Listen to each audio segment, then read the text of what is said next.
Nice chrome accents. It is a sharp looking vehicle. Looks professional grade. Now the 1980s were very unkind. I don't think it'll ever be looked upon as a revolutionary time for the automobile. Especially for GM, they had some pretty tough times in the 80s.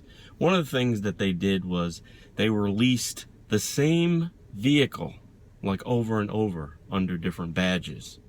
You got the Chevy, the Buick, the Pontiac version. They were just the same car over and over, and there was nothing spectacular going on. So you had a lot of mediocre and just different flavors. You know, I'm feeling a little bit of 80s creep at GM today, unfortunately. And if you have just purchased an Acadia or you own one, this may be the time where you want to switch to another channel or another video. I've been a fan of the Acadia for a while because it does one of the things that really is important to me. It keeps people out of minivans. All right, it is one of the vehicles that has max seating, max capacity, and it doesn't really feel or look like a minivan too much. Unfortunately, there are some things about the Acadia that just, you know, it underwhelmed me. So I'm going to go through the underwhelming bits first. Again, if you are an Acadia owner, you might want to get rid of this video. First of all, you talk about the 80s creep. I get in the Acadia and it feels like the GM parts bin. Now, I'm not against the parts bin. I understand that if you want to provide a great product and you want to minimize cost to provide greater value, I get it. You got a lot of vehicles, you're going to use some of the same parts. Make the parts great parts and reuse them. The interior of the Acadia to me is a little bit of a letdown. It's clean, it's simple, but it just has that value engineering feel. Most notably this steering wheel here.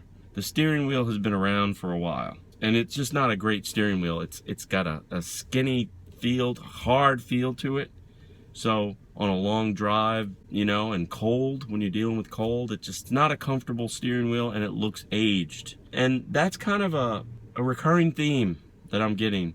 I believe the Acadia is due for a total overhaul. Now, there are good things going on. Comfortable seating, great vantage point of the road, some creature comforts for the family and for your passengers. I'm sitting in a nice, comfortable, beautifully supportive leather seat here in this SLT model. I have heated seats, and I'm not feeling any pain on a winter's day. Nice lumbar support, got the heat going there, so that's a good thing. When you jump into the second row, this is really a star performer for this vehicle, and one of the reasons it keeps you out of the minivan. Beautiful flexibility here in the second row. You have not only the ability to slide forward, slide back, you can recline it. The second row is totally a very comfortable ride.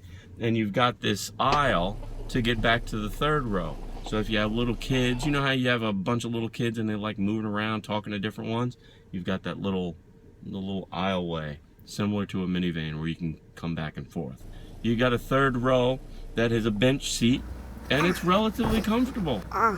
You know, you can get an average person or two back there and no problem. And if you have the little ones, it's pretty cool. So from a people hauling perspective, the Acadia is still a top performer. Now, cargo space is also an area where the Acadia shines. You've got just oodles of space.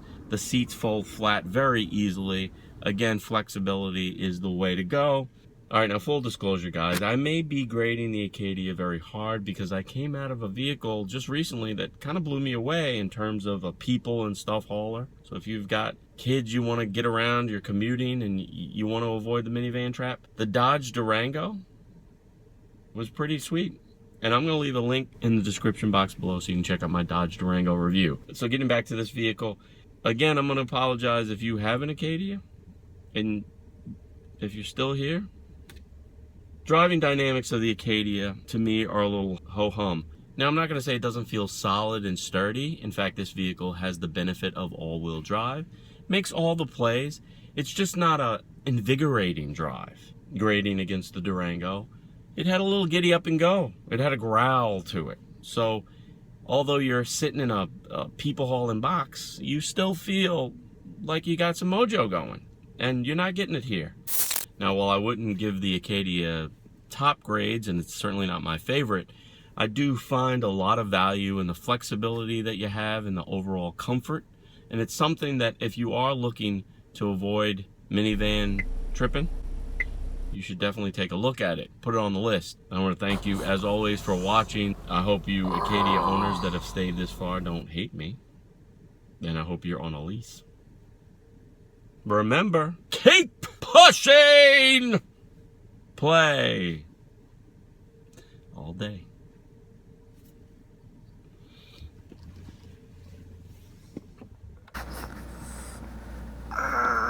Diddy Humpty Hump, Diddy Humpty Hump, Humpty Hump, Humpty Hump, Humpty Hump, Humpty Hump, Humpty Hump, Diddy Humpty Hump, Humpty Hump, Humpty Hump.